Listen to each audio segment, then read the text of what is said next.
Welcome back. We have Bibb County School Superintendent Dr. Dan Sims joining us. Thank you for being here today. It's great to be here. Thank you so much. I'm excited to have you. We are here getting ready for the school year. It's time. Yeah, whether we're ready or not, but Right. I do have a few questions Sure. for you. First off, how do you recruit and retain new educators within the Bibb County School District, and what does staffing look like right now? Yeah, so we established a great relationship and nurture a great relationship with the universities and colleges, not just in our area, but outside this area. We're careful to hold timely job fairs in the spring, job fairs in the fall, virtual job fairs. So those different angles definitely help us to recruit new educators.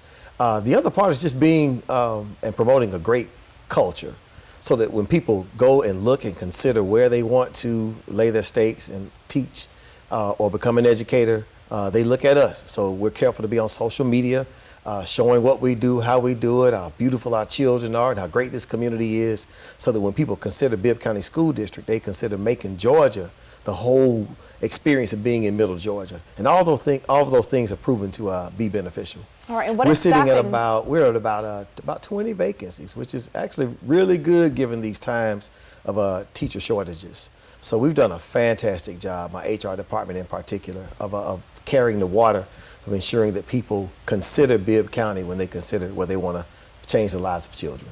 All right, and I do have another question for you. Now, Bibb County leaders approved $345,000 to fund truancy specialists for 3 school years.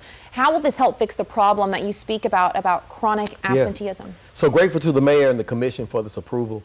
And we just look forward to adding another layer of support along with accountability in the space of chronic absenteeism. We recognize that truancy is an issue, and according to the laws, there are certain things that our families must abide by. So while there's this arm that's going to focus on truancy and engaging with the courts, the concept here is that we support our families. We dig to see what the issues are, work with providers in our community to try to solve the issue of why children aren't coming to school. So this particular position, this person will focus on a community-based approach in addition to working with the courts to find that balance and to ensure that we account for the needs along with accountability.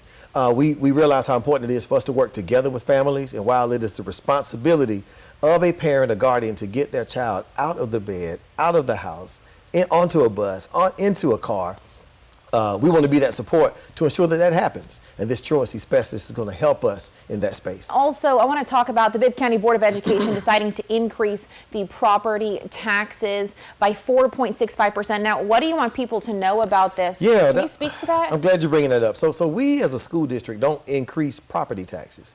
We set the millage rate. Okay. For the past 8 years or so, we've either maintained the millage rate or rolled back the millage rate. Property taxes based on one's millage rate is based on property values. So our tentative proposal is to maintain the millage rate. As a result, based on the property values that are currently on the table, it will result in a 4.65% increase. Okay. Like, I don't have the authority to raise property taxes. Right, that's out of and, your hands. and actually, as we think about just everything else that has increased, inflation that impacts our district, healthcare costs that impact our district, materials and supplies, it's out of control. But we can control our millage rate. And we feel like a fair space for us is to maintain our millage rate for the time being, and just be good stewards of the funds that we have available. All right, and lastly, I want to talk about it. We're going to talk about standardized testing. Now, for students who may not have met standardized testing requirements, what are you doing to help those students that are struggling and their families, specifically even with reading? What are you doing to help those kiddos and families? Yeah, that's great. So we're very well aware of where our students are, and we carefully study data all the time. And as we get ready for this new school year, we look forward to the continuation of a great curriculum that is in place. And as I think about literacy being one of our priorities, our staff have been trained greatly in the science of reading. And we plan to continue implementing the science of reading through our curriculum at its highest level, with emphasis on all of our learners, but understanding we have some who've yet to meet that mark.